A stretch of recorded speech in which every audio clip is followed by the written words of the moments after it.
to Collins now. That's where the correction facility remains in lockdown. We're told by the state that emergency protocols were activated due to threats following a recovery of contraband. Now, the Department of Corrections says everyone is safe, and one officer did sustain a minor injury and return to duty. The facility remains in lockdown for a full facility frisk. This lockdown comes as corrections officers across the state are voicing concerns for their safety at work and staffing shortages. Our Jordan Johnson diving deeper into that issue tonight.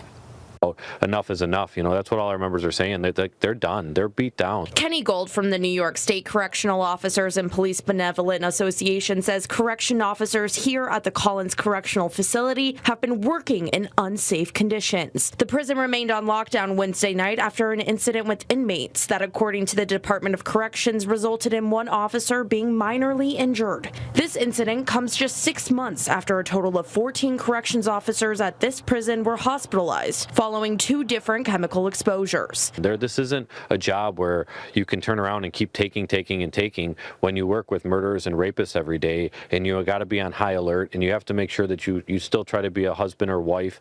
Gold shared with 7 News this internal memo sent by the Department of Corrections Commissioner to all prison superintendents. It says, quote, "The broader community is discussing that 70% of our original staffing model is the new 100%. As I mentioned on our all superintendents call last week, I need each of you to do a comprehensive review of each post order and duties description, and identify where we can eliminate and or realign posts and associated duties." State Senator George Borrello, whose district includes Collins Correctional, says this push for less COs is putting everyone at risk. I'm going to say right now unequivocally that the governor and the commissioner of docs are being criminally negligent with this idea of cutting 30%. And I'm going to say that again, criminally negligent for doing this, cutting staff in order to create more violent and dangerous situations, in order to put the staff that we are sworn to protect here, the staff of New York State government, in even more dangerous situations is just